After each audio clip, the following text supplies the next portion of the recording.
Lá para você de casa, começa agora pela TV Câmara o programa Ponto de Vista. E hoje vamos falar de um assunto importante, um assunto recorrente nesse mês de outubro, que é considerado o mês Outubro Verde, que é o mês nacional de combate à sífilis adquirida e a congênita também. Para falar sobre esse assunto, a gente posso chamar assim, a gente recebe um corpo clínico aqui de peso, né? Temos aqui a presença do Dr. Douglas Batista da Silva, infectologista, o Otávio, que é pediatra, e a Camila também, que é pediatra. E a gente também tem a participação do vereador Renan Pontelli, e durante o ponto de vista de hoje, vamos falar então sobre como que se transmite essa doença, os sintomas. Embora seja uma doença não tão falada assim, mas conversando aqui nos bastidores com os médicos, Tupã tem registrado muitos casos e por isso é importante a gente aqui da TV Câmara pontuar, trabalhar esse tema, levar informação para a população. Eu agradeço desde já a presença do vereador Renan. Importante a TV Câmara cumprir esse papel social, essa função social de estar levando essa informação do Mês Nacional de Combate à Sífilis. Com certeza, Tiago. Gostaria de agradecer primeiramente a presença da Camila. Conheço pouco a doutora Camila, né, Tiago? Doutor Douglas, doutor Otávio, grande prazer recebê-los aqui na TV Câmara e explicar para a população, de um modo geral, o Outubro Verde, o mês de combate à sífilis. A prefeitura nossa está preparada, não está? Quais são os sintomas, já que é um assunto pouco discutido, e levar conhecimento da população para se prevenir. E quem tem aí a sífilis, que vá fazer o tratamento. Obrigado pela presença. Começar esse bate-papo aqui perguntando sobre a sífilis. Ela é uma DST. Por ser uma DST, existe já um tabu, assim, porque, como eu disse, é uma doença que você escuta falar muito pouco, pelo menos na mídia, né? Mas vocês ali no dia a dia, no consultório, atendem muitos casos, né? É um tabu ainda a sífilis?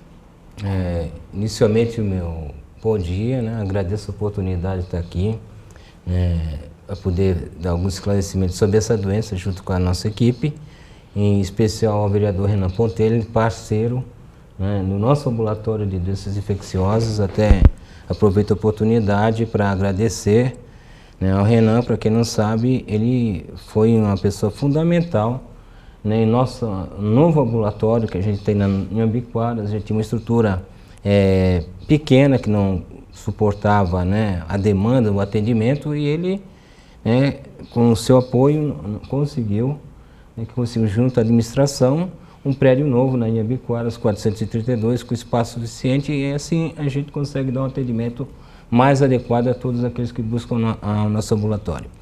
Em relação à sífilis, eu queria falar o seguinte: o Brasil está vivendo uma epidemia no mundo, é mundial, no Brasil, e Tupã também não poderia ficar de fora. Tá? Não por falta de assistência médica, né, às pessoas, ou falta de orientação. Na realidade, aumentou em Tupã porque a gente tem um centro de atendimento de excelência, onde são feitos diagnósticos por todos os médicos, né, que são treinados na atenção básica, nas unidades básicas de saúde, programas de saúde, família. Então a gente tem conseguido um alto índice de diagnóstico, de descoberta de pacientes que são portadores, justamente por essa estrutura que a gente tem conseguido, né, implementar aqui na cidade de Tupã, e assim fazer o diagnóstico e tratamento.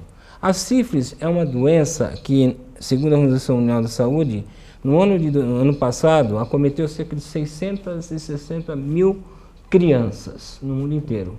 Cerca de metade de 300 mil apresentaram consequências, né, desde óbito até sequelas definitivas em decorrência da sífilis congênita. Então é muito importante, né, a conscientização nesse mês de outubro, né, que é um mês que a gente vai falar em sífilis e sífilis congênita. Por quê? Primeiro, grande índice de aumento, né? A gente verificou, principalmente a partir de 2015 no Brasil, um aumento de 30%. Em números absolutos isso é muito grande. Em número de sífilis congênita e gestante, em torno de 10%. É muita gente.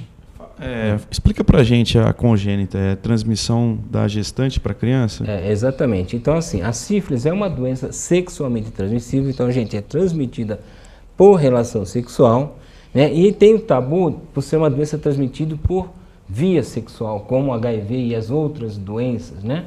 Que se pensa sempre em promiscuidade, lembra uso de drogas, lembra uso de prostituição, né, esses termos, mas não. Né? A DST, a sífilis, né, ela pode se manifestar em várias formas. Ela pode aparecer como uma úlcera, uma ferida em órgão genital masculino e feminino, e essa ferida, se ela não for tratada, ela em torno de um mês ela cicatriza sozinha, então a pessoa pode ter essa lesão, né, no pênis ou na vagina e cicatrizar sem tratamento, e é ocasionado por uma bactéria que penetra na circulação e pode depois atingir pele, dando manifestações de pele, né? Pode atacar órgãos como o coração, como os rins, os ossos, o cérebro, né? Até se verificou ultimamente no trabalho, principalmente na área de neurologia, que muitos casos em pacientes idosos que apresentam quadros de doença degenerativa cerebral, né, tipo Alzheimer, quadro de demência senil, na verdade eram pessoas que tiveram adquirido na sua juventude quadro de sífilis que não foi tratada e chegou a invadir o sistema nervoso e a pessoa começa a apresentar os quadros demenciais. Então é uma doença que pode atingir órgãos genital. Pergunta, nesse estágio ainda há tratamento? Se atingiu ou já é... Se trata a infecção, não. Se trata a infecção, mas a sequela, vamos dizer, a lesão neurológica, ela permanece. Então são situações que você pode ver, desde que a gente faça o diagnóstico precoce e se faça o tratamento correto, a gente consegue evitar essas complicações, né? E uma das, vamos dizer, teoricamente, complicações é a sífilis congênita. Por quê? Se está aumentando muito a sífilis, né, na população em geral, vai aumentar paralelamente nas gestantes. Vamos ter mais gestantes.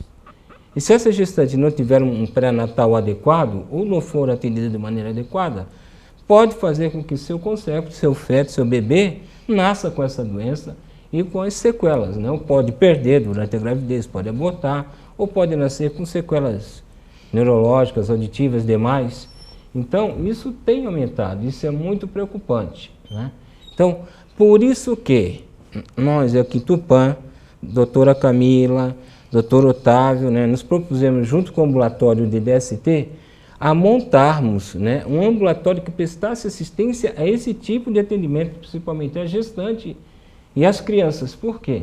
Porque a gente tinha como referência a cidade de Marília, mas Marília, apresentando como toda a cidade do Brasil, as suas dificuldades econômicas, tem extinguido seus ambulatórios, né, que prestavam referência e atendimento para as cidades da região. E Tupã é uma delas que servia desse atendimento. E que se observou que o atendimento está cessando, está falho na região de Marília, e nós fomos conhecer, tivemos o apoio da administração, fomos conhecer em loco como funcionava e montamos aqui em Tupã esse ambulatório específico, não para a região, só para os munícipes de Tupã, né? Para as gestantes, para as crianças nascidas no município. E, graças a Deus, eu acho que assim, agora nós somos um dos poucos municípios, talvez até do Brasil, que tem um ambulatório desse especializado, né? Então, tanta coisa ruim que se reclama na área da saúde, mas tem muita coisa boa que se faz em nosso município, né? Nós, por exemplo, na área de DST, de AIDS, de HIV, hepatite, nós somos referência para 13 cidades. Tá? Atendemos 4 penitenciários da região, né?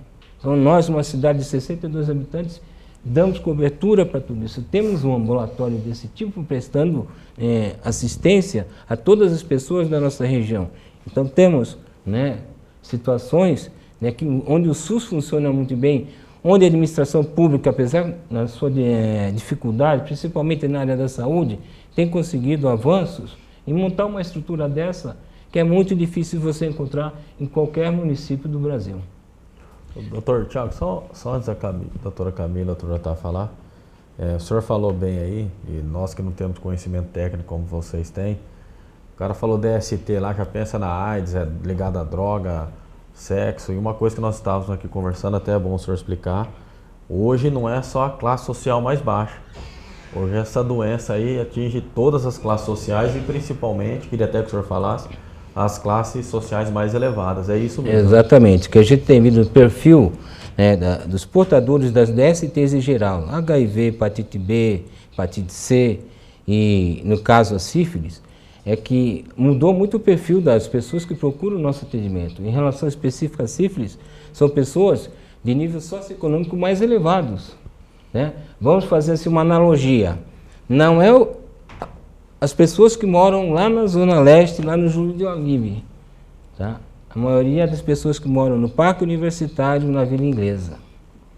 Então mudou muito a classe social. Pessoas que têm conhecimento, nível universitário e, no entanto, né, mesmo tendo as informações, né, se expõe a situações de risco, não tem condições de se infectar, não com HIV só, mas com sífilis, mas todas as DSTs, né? Então a gente observou muito o comportamento. Então, por exemplo, a gente fala muito na profissional de sexo. Hoje em dia é muito difícil você pegar uma profissional do sexo, né, com alguma DST, né, ou de qualquer tipo. Por quê? Porque ela faz exame constantemente, né? Ela pega o seu preservativo, ela tem condições de, no nosso ambulatório, dar seu nome, pegar o preservativo dado gratuitamente para toda a população. Eles buscam uma prevenção, é a profissão delas, mas se preservam, tá? E hoje em dia, também associado ao uso de droga, principalmente a cocaína, o uso de droga injetável, né? A gente tem visto um aumento muito grande na nossa população adulto jovem, de 15 a 35 anos nessa faixa, né? Principalmente em relação às DSTs, né?